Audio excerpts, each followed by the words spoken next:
142일 밤 이야기 훈민한자 천일야화는 율곡 2의 유지사와 발효 며느리입니다. 20% 할인 가격으로 신속하고 간편하게 훈민한자 교재를 구입하는 안내문이 맨 끝에 나옵니다. 훈민한자는 지식 나눔, 머리에 쏙쏙 들어오는 모든 동영상 본 강의가 무료입니다. 1. 율곡은 기생 유지를 만났다. 율곡이 1574년 39세에 5, 6개월 정도 황해도 관찰사로 부임한 적이 있었다. 그리고 1582년 48세 때에는 명나라 사신을 맞이하는 일로 황해도를 방문한 적이 있었다. 이때 기생 유지와 첫 만남이 있었다. 문이 열리고 유지는 다소곳이 고개를 숙이며 주한상을 들고 왔다.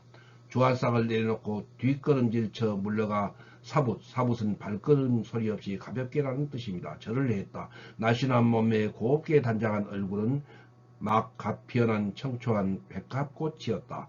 몇 살인고? 12살이옵니다. 얌전한 행동 거지에 말투 또한 온순했다. 조실 부모의 어려서부터 기적에 든 교양에 있는 선비의 딸이었다. 시친 들려고 온 것이냐? 너무나 어린 소녀였다. 유지는 아직 갈래머리 동기였다. 행수 기셔의 명을 받들고 왔사옵니다. 아니다. 수종이나 들거라. 율곡은 늘 옆에 두고 유지와 말벗을 하며 즐겁게 지냈다. 예뻐해 주었으나 율곡은 갓 피어난 꽃봉오리를 꺾지 않았다. 얼마 후 율곡은 임기가 끝나 한양의 집으로 돌아갔다. 유지는 율곡의 각별한 사랑과 따뜻한 마음을 가슴에 깊이 간직하고 있었다. 세월이 흘러 1582년 율곡은 명나라 사신을 맞이하는 원접사로 평양으로 가는 길에 해주 관하에서 하룻밤을 지냈다. 그날 밤 율곡의 침소로 유지가 찾아왔다. 두 번째 만남이었다. 8년이라는 세월이 흘렀다. 율곡은 깜짝 놀랐다. 유지는 몰라볼 정도로 성숙해 있었다. 갓 피었던 꽃봉오리가 활짝 피어 눈부시게 아름다웠다. 대학자와 재회하다니 유지는 가슴이 뛰었고 어쩔 줄을 몰랐다. 유지는 그날 밤 율곡을 모시고자 했으나 율곡은 이를 받아들이지 않았다. 또다시 기약 없는 만남을 기다릴 수밖에 없었다. 해가 바뀌었다. 1583년 가을 건강이 좋지 않았던 율곡은 요양차 황주의 누님집에서 기거하고 있었다. 이때에도 유지를 만났다. 세 번째 재회였다. 여기에서 유지와 여러 날 동안 술을 마시면서 애틋한 마음을 나누었다. 율곡은 한양으로 길을 떠났다. 그녀는 멀리 절에까지 따라와 율곡을 전송해 주었다. 저녁이 되어 재령의 어느 강마을에 투숙하게 되었다. 늦은 밤이었다. 누가 방문을 두드렸다. 유지가 방긋 웃으며 서 있었다. 헤어진 남자를 다시 보기 위해 수백리 밤길을 걸어온 것이었다. 놀란 것은 율곡이었다. 아니, 이 밤에 무슨 일로 찾아온 것이냐? 대갑의 명성이야 온 국민이 모두 다 사모하는 바이온데 하물며 명색이 기생된 계집이겠습니까? 여색을 보고도 무심하오니 더욱 감탄할 뿐이옵니다. 이제 떠나시오면 다시 만날 날을 기약하기 어려우니 이리 굳이 멀리까지 온 것이옵니다. 율곡은 밤늦도록 유지와 함께 앉아 이야기를 나누었다. 이별이 안타까워서일까? 오늘따라 유지는 눈부시게 아름다웠다. 그날 밤도 율곡은 유지를 품지 않았다. 율곡 전서에서 이는 이렇게 말했다. 기생이란 다만 뜨레기 사내들의 정이나 사랑하는 것이거늘 누가 도의를 사모하는 자가 있을 줄이야. 게다가 받아들이지 않는 것을 보고도 부끄럽게 여기지 아니하고 도리어 감복하는 것은 더욱 보기 어려운 일이다. 아깝다. 여자로서 천한 몸이 되어 고달프게 살아가다니. 그래서 노래를 지어 사시를 적어 정에서 출발하여 예의에 그친 뜻을 알리는 것이니 보는 이들은 그렇게 짐작하시라. 내일은 이별해야 한다. 율곡은 그녀에게 장시 한 편과 칠원절구 삼수를 지어주었다. 1583년 9월 28일 밤 고지 강마을에 있었다. 이가 병환으로 별세하기 3개월 전이다. 이 시편이 유지사이며 이것이 둘 사이에 그만 영원한 연결이 되고 말았다. 원본이 현재 이화여대 박물관에 수장되어 있다.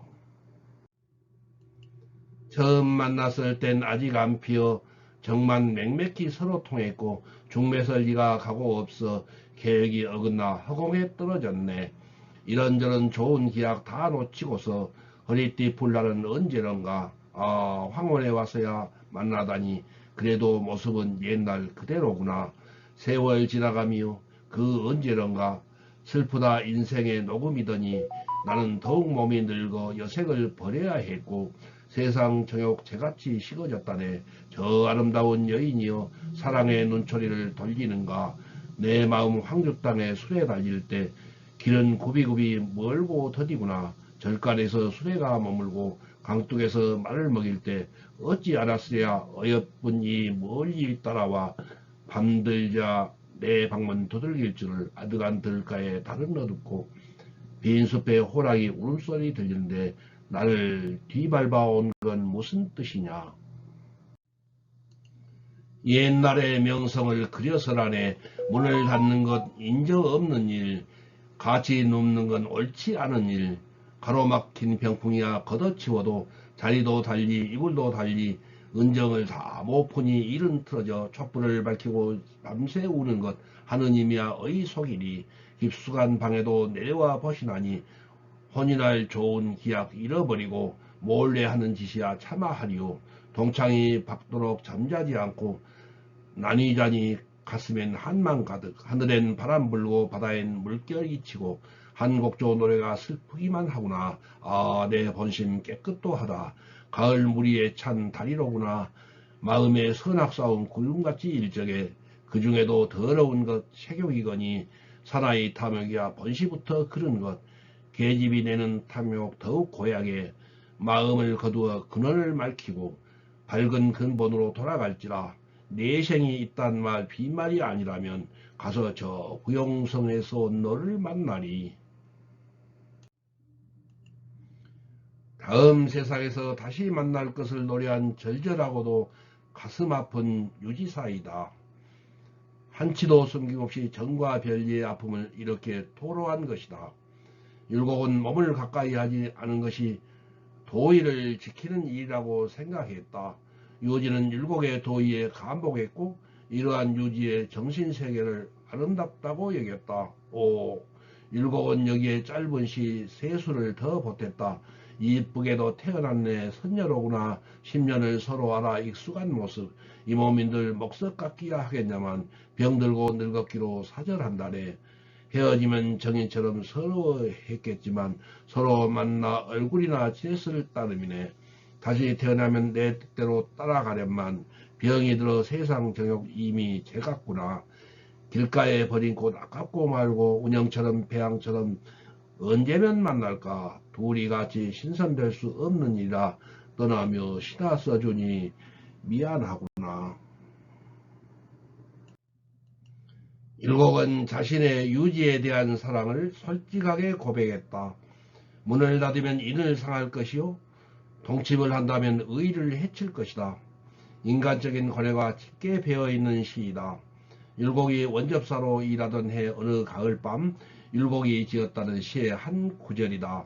율곡은 문을 열고 유지를 맞아들여 인을 실천했고 유지와 몸을 가까이 하지 않아 의를 지켰다. 가운데 병풍을 치고 두 사람은 뜬 눈으로 밤을 지새웠다. 율곡은 유지를 향한 숨김없는 절절한 마음을 긴 시로 읊은 것이다. 율곡은 이듬해 세상을 떠났다. 이 소식을 들은 유지는 3년상을 치른 후 육 머리를 깎고 산속으로 들어가 여생을 보냈다. 이왕과 함께 조선 성략의 쌍벽을 이루며 이왕의 이기 호발설에 대하여 기발 이승 일도설을 주장했던 율곡이었다. 그는 학문을 민생과 직결시키고 당정을 조정하고자 하였으며 10만 양병설을 주장하고 대동법을 실시하고자 했다. 기호학파의 태도인 율곡은 이상과 현실을 조화시켜 한 시대를 바로잡고자 했으나 꿈을 이루지는 못했다. 이왕의 덕, 조식의 절과 함께 율곡의 죄는 후세인들에 의해 등불로 이어져와 한 시대를 환하게 비춰주고 있다. 유지사는 율곡이 죽기 전 유지에게 남긴 영원한 사랑의 고백서였다. 세간 사람들은 사랑은 국경을 뛰어넘고 나이를 뛰어넘고 신분을 뛰어넘는 것이라 하지 않았는가. 이런 사랑을 두고 말함이 아니던가. 신은순 시조시인 평론가 서예가 중부대 명예교수님의 글입니다. 다음 7. 발효며느리. 전라도 광주에서 실제로 있었던 일이랍니다. 광주에서 이름 석자만 되면 알 수 있는 유명한 할머니 한 분이 있었습니다. 특히 말이라면 청산유수라 누구에게나 접은 적이 없는 할머니였답니다. 이를테면 말빨이 아주 센 초로의 할머니였습니다. 그런데 그 집에 똑똑한 며느리가 들어가게 됩니다. 그 며느리 역시 서울의 명문대학교를 졸업한 그야말로 똑소리 나는 교수였습니다. 그래서 많은 사람이 저 며느리는 이제 죽었다라고 하면서 많은 걱정을 했습니다. 그런데 어쩐 일인지 시어머니가 조용했습니다. 그럴 뿐이 아닌데 이상했습니다. 그러나 이유가 있었습니다. 며느리가 들어올 때 시어머니는 벼르고 벼렀습니다. 며느리를 처음에 꽉 잡아놓지 않으면 나중에 큰일 난다 라는 것이었습니다. 그래서 처음부터 혹독한 시집살이를 시켰습니다. 생으로 트집을 잡고 일부러 모욕도 주었습니다. 그러나 며느리는 뜻밖에도 의연했고 전혀 잡히지 않았습니다. 왜냐하면 며느리는 그때마다 시어머니의 발밑으로 내려갔기 때문입니다. 한 번은 시어머니가 친정에서 그런 것도 안 배워왔느냐 하고 생트집을 잡았지만 며느리는 공손하게 대답했습니다. 저는 친정에서 배워온다고 했어도 시집와서 어머니께 배우는 것이 더 많아요. 모르는 것은 자꾸 나무라시고 가르쳐 주세요. 다소고닥에 머리를 조아리니 시어머니는 할 말이 없었습니다. 또 한 번은 그런 것도 모르면서 대학 나왔다고 하느냐며 공연히 며느리에게 모욕을 줬습니다. 그렇지만 며느리는 도리어 웃으며 공손하게 말했습니다. 요즘 대학 나왔다고 해봐야 옛날 초등학교 나온 것만도 못해요, 어머니. 매사에 이런 식이니 시어머니가 아무리 찔러도 소리가 나지 않았습니다. 무슨 말대꾸라도 해야 큰 소리를 치며 나무라겠는데 이건 어떻게 된 것인지 뭐라고 한마디 하면 그저 시어머니 발밑으로 기어들어가니 불안하고 피곤한 것은 오히려 시어머니 쪽이었습니다. 사람이 그렇습니다. 저쪽에서 내려가면 이쪽에서 불안하게 됩니다. 그리고 이쪽에서 내려가면 반대로 저쪽에서 불안하게 됩니다. 그러니까 먼저 내려가는 사람이 결국은 이기게 됩니다. 사람들은 먼저 올라가려고 하니까 서로 피곤하게 됩니다. 나중에 시어머니가 그랬답니다. 너에게 졌으니 집안 모든 일은 내가 알아서 해라. 시어머니는 권위와 힘으로 며느리를 잡으려고 했지만 며느리가 겸손으로 내려가니 아무리 어른이라 해도 겸손에는 이길 수 없었던 것이지요. 내려간다는 것은 쉬운 일이 아닙니다. 어떤 때는 죽는 것만큼이나 어려울 때도 있습니다. 그러나 세상에 겸손보다 더 큰 덕목은 없습니다. 내려갈 수 있다면 그것은 이미 올라간 것입니다. 아니, 내려가는 것이 바로 올라가는 것입니다. 시간이 지나면 부패되는 음식이 있고 시간이 지나면 발효되는 음식이 있듯이 시간이 지나면 부패되는 인간이 있고 시간이 지나면 발효되는 인간이 있습니다. 시간이 지나면서 썩지 않고 맛있게 발효되는 인간은 끊임없이 내려가는 사람입니다. 겸양과 비우기를 위해 애쓰는 사람입니다. 그러니 명심할 일입니다. 비우고 내려놓으면서 자신의 잣대를 아는 이, 부단히 비우고 내려놓으면서 자신을 포기하지 않는 이, 끊임없이 비우고 내려놓으면서 항상 잠자는 영혼을 일으켜 세우는 사람, 이렇게 내려갈 수 있는 사람은 이미 행복을 차지하는 현자입니다. 카톡에서 모셔온 글 다음 143일 밤 이야기 후미나자 천일야와는 윤동주의 시 순결한 영혼의 시대적 고뇌입니다. 1. 오른편 할인 가격으로 교재를 주문하시고 교재 대금은 택배로 책을 받으신 다음에 입금하세요. 2. 주소 성명 전화번호 책명 가격을 문자 메시지로 김종호 010-6258-1192로 보내주세요. 답변을 보낼 것입니다. 3. 교재는 오후 3시 이전에 신청하시면 바로 다음날 받으시게 하겠습니다. 토, 일, 공휴일은 수년. 4. 입금 계좌번호는 교재 뒷표지 안쪽에 있어요.